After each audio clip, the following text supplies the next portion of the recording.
August 1940, the Battle of Britain. London was burning. Night after night, the Luftwaffe bombers droned overhead, dropping tons of high explosives on the city. On the ground, the British anti-aircraft crews worked furiously, their guns thumping rhythmically, filling the sky with flak. It looked impressive, a wall of fire and steel. But to the men manning the sights, it was a heartbreaking exercise in futility. The statistics were a grim secret. To shoot down a single German bomber, British gunners had to fire, on average, 20,000 artillery shells. 20,000 rounds for one plane. The problem wasn't the gun, it was the bullet. For 100 years, artillery had relied on two types of fuses. The first was the contact fuse. The shell had to physically hit the target to explode. Trying to hit a plane moving at 300 miles per hour with a dumb shell 3 miles in the sky was like trying to shoot a fly with a rifle from the back of a galloping horse. The second option was the time fuse. A gunner would guess the altitude of the bomber, say 15,000 feet. He would set a clockwork timer on the nose of the shell to detonate after exactly 12 seconds of flight. But if his calculation was off by even 1/10 of a second, the shell would explode 75 yards away from the target, shaking the plane but failing to destroy it. The Allies were losing the math war. They needed a bullet that could think. They needed a shell that knew when to explode. Enter Section T.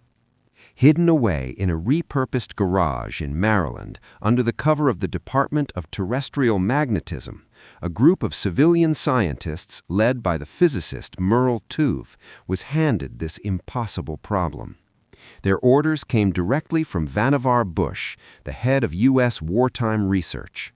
Put a radar set inside a 5-inch shell. The request defied the laws of physics. A radar set in 1940 wasn't a microchip. It was a heavy box filled with delicate glass vacuum tubes, copper wiring, and sensitive filaments. It was the size of a suitcase. To put that technology inside an artillery shell, they had to shrink it to the size of a milk bottle. But the miniaturization was the easy part. The hard part was violence. When a 5-inch naval gun fires, the projectile goes from 0 to 2,600 feet per second in the blink of an eye. The force inside the barrel is 20,000 Gs, 20,000 times the force of gravity. If a man were subjected to that force, he would be reduced to red paste instantly. The shell also spins. To keep it stable in flight, the rifling of the barrel spins the projectile at 475 revolutions per second.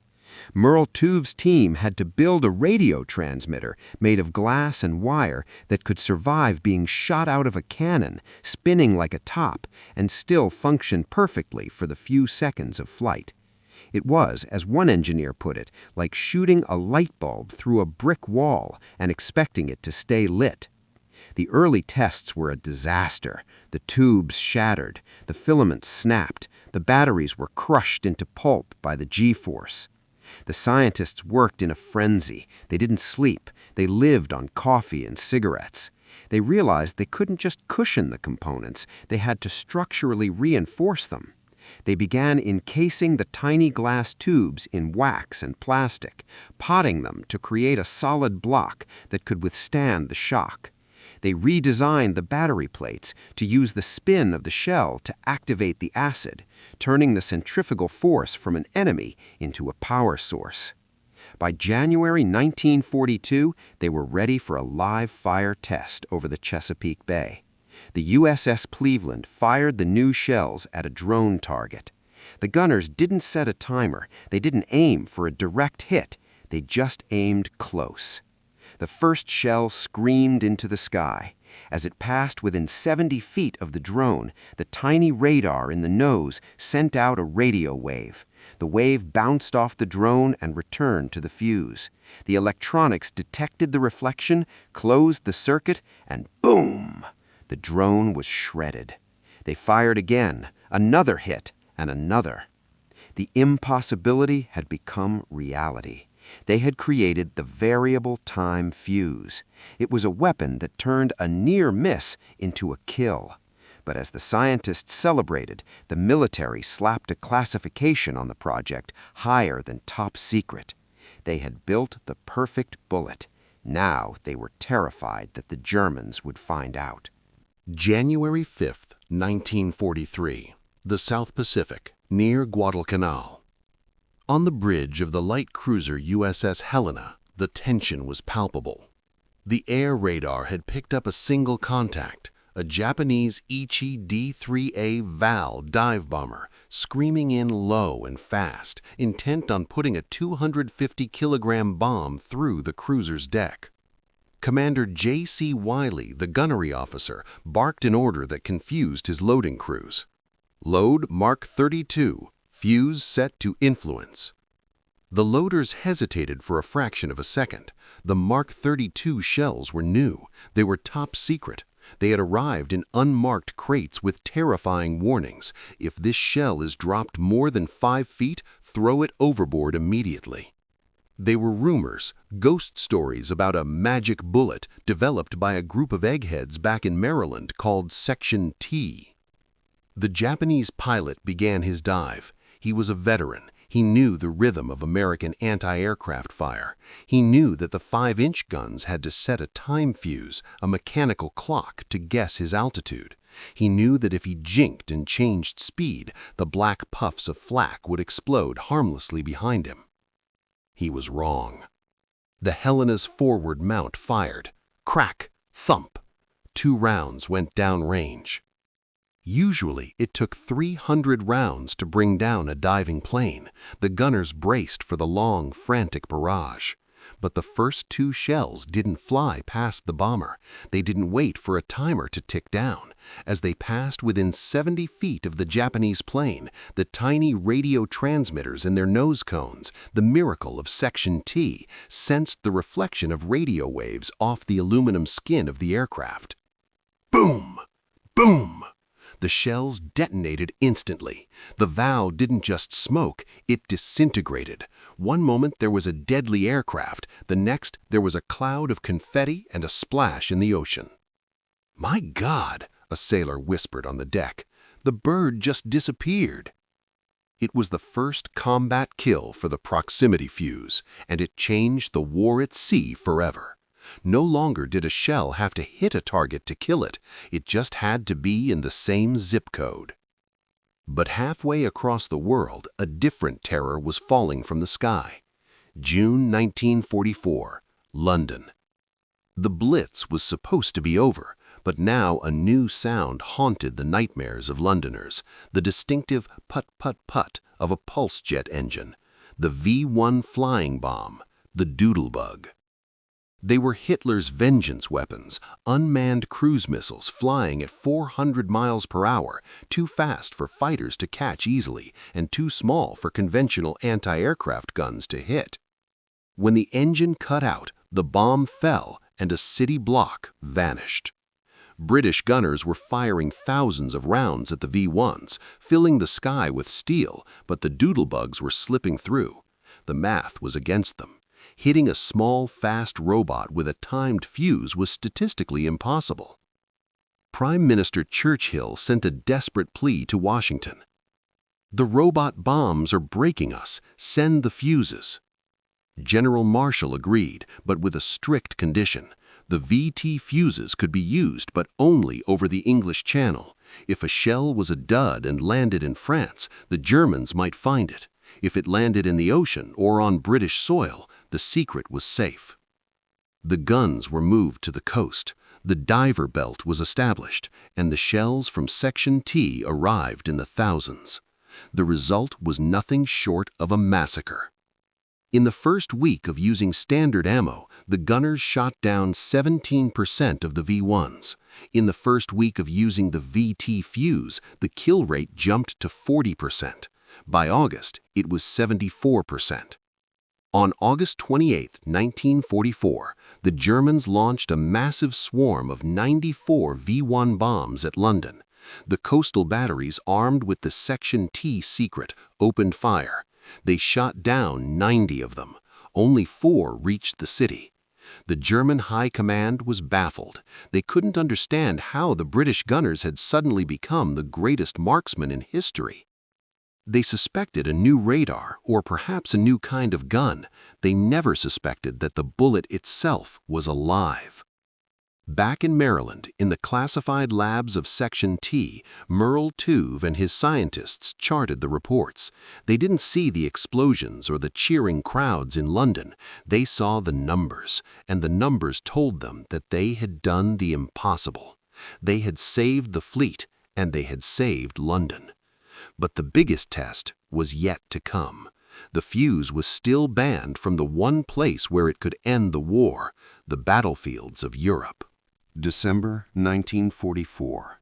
The Supreme Headquarters Allied Expeditionary Force, Versailles, France. The room was cold, filled with the stale smoke of 100 cigarettes and the heavy silence of impending disaster. General Dwight D. Eisenhower stood before the massive wall map. The situation was worse than bad. It was catastrophic. A massive red bulge had torn through the thin blue line of the American front in the Ardennes. The Germans had achieved total surprise. Under the cover of heavy fog and snow, Hitler had launched his last desperate gamble. His panzer divisions were driving west, aiming for the port of Antwerp to split the Allied armies in two. "The weather is the devil, Ike," General Bedell Smith said, his voice low. "The Air Force is grounded. We can't see them. We can't hit them." That was the crux of the nightmare. The American military machine relied on air superiority. Without the P-47 Thunderbolts and P-51 Mustangs to smash the German columns, the infantry was being left to fight a lonely, freezing war in the dense pine forests. And they were losing. Reports were flooding in from the front. The German Volksgrenadiers were using the forest itself as a weapon. When American artillery fired standard high explosive shells, they hit the tall canopy of the pine trees and detonated 50 feet in the air, sending shrapnel flying uselessly over the heads of the Germans. Or they plunged into the deep snow and mud, their explosions muffled and absorbed by the earth. The Germans knew this. They were digging in, laughing at the American guns. Eisenhower stared at the map. He knew there was a solution. It wasn't a new division of men. It was a crate sitting in a warehouse in England.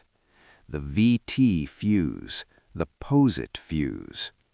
It was a miracle of engineering, a tiny radar set inside the nose of an artillery shell. It didn't need to hit the ground. It could be set to detonate automatically at a precise height of 10 meters. It would turn the forest from a shield into a slaughterhouse, raining shrapnel straight down into the German foxholes. But there was a problem. A standing order from the combined chiefs of staff in Washington, signed by General Marshall himself, explicitly banned the use of VT fuses on land. The logic was sound but cruel. The fuse was the second most important secret of the war, after the atomic bomb.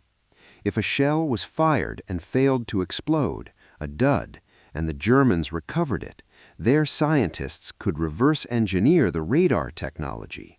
They could build countermeasures to jam Allied radar, or worse, they could build their own proximity fuses and use them to wipe out the Allied bomber fleets destroying Germany.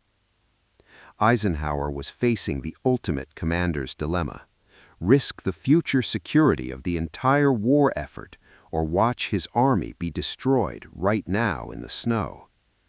"Get me Marshall on the secure line," Eisenhower ordered.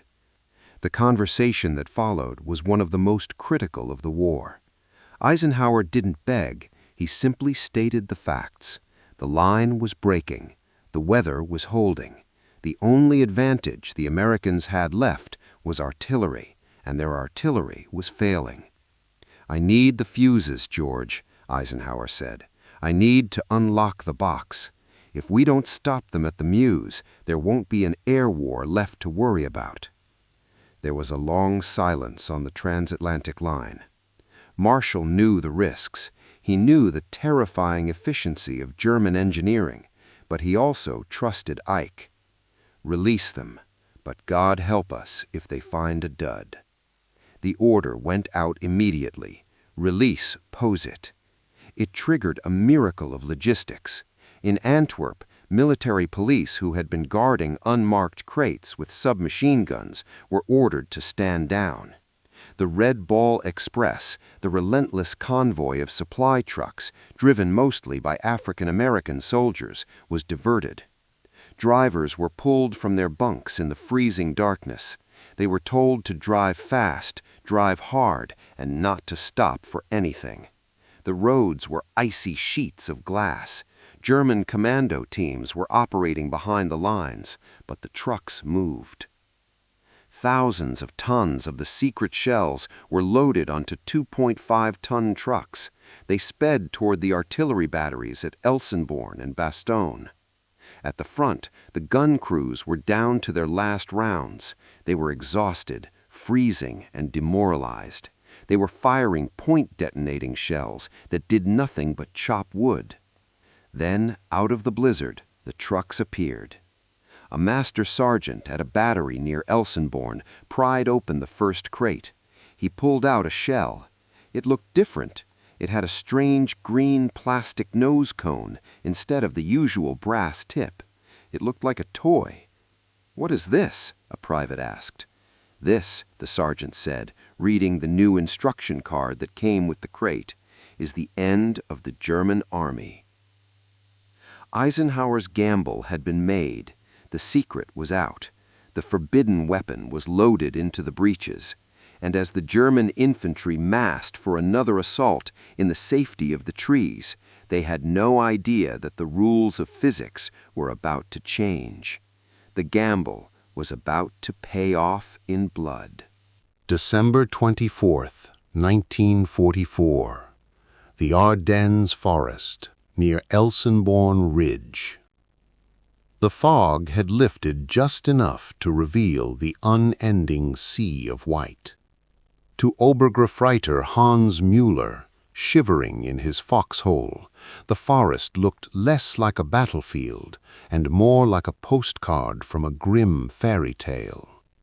The tall pines were draped in heavy snow, standing like silent sentinels over the German line. Müller was a veteran of the Eastern Front. He knew how to survive artillery. You dug deep. You covered your hole with thick logs and piled earth on top. You made yourself a mole. He knew that American artillery shells, the standard high-explosive rounds, were point detonating. They had to hit something solid to explode.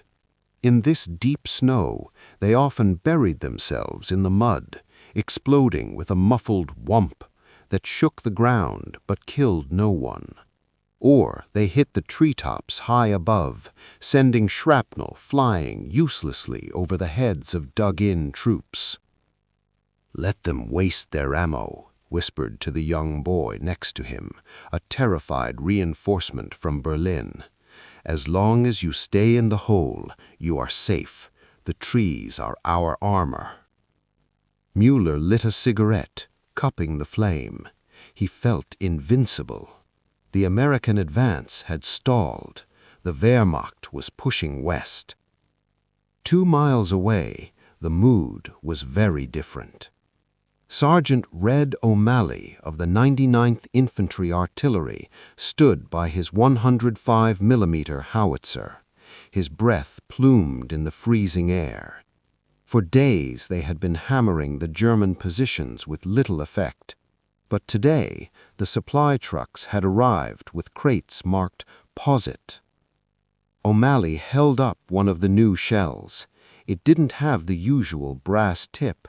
Instead, the nose was made of a strange dark green plastic. It looked like a toy. It felt heavy with secrets. "What's the setting, Sarge?" the loader asked, looking for the time ring to twist. "No setting," O'Malley grunted, sliding the shell into the breech.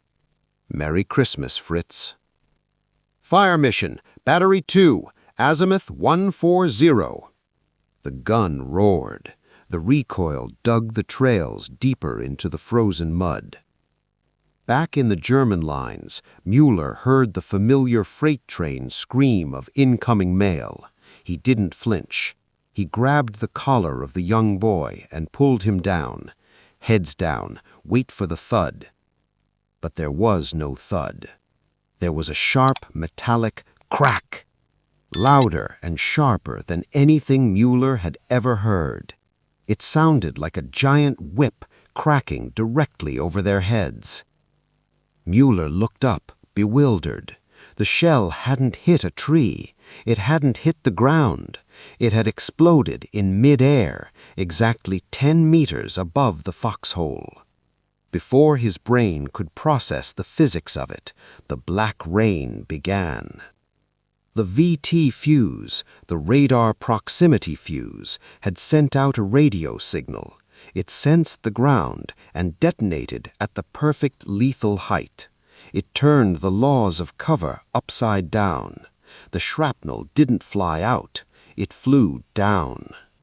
A cone of jagged, red-hot steel, traveling at supersonic speeds, slammed into the forest floor. It bypassed the logs. It ignored the sandbags. It turned the foxholes, the very things meant to save them, into open graves. "Medic!" a voice screamed, then another, then a chorus of agony that drowned out the wind. Mueller watched in horror as the forest was dismantled. The air bursts were relentless. Crack, crack, crack. Every single shell exploded at the exact same height. There were no misses. There were no duds in the snow. The boy next to him slumped forward, his helmet perforated like a sieve. He hadn't even raised his head. "They're shooting from the sky!" a panicked officer yelled, running through the trees before being cut down by a blast of shrapnel that seemed to chase him. Panic, absolute and primal, took hold of the German line. Men who had stood firm against tanks and bayonets broke and ran. But you couldn't run from this. If you lay down, the shrapnel hit you. If you ran, the shrapnel hit you. If you hid in a hole, the shrapnel found you. The Americans had removed the concept of safety from the battlefield. For 20 minutes the barrage continued. It was a massacre. The pristine white snow was churned into a gray sludge of mud, cardite, and blood. When the guns finally stopped, the silence was heavier than the shelling. Mueller slowly climbed out of his hole. He was untouched, a miracle of probability, but his spirit was broken. He looked around. There were no craters. The ground was flat, but the battalion was gone. Bodies lay everywhere, untouched by blast waves, but riddled with hundreds of tiny holes. The trees were stripped of their branches, standing like skeletons.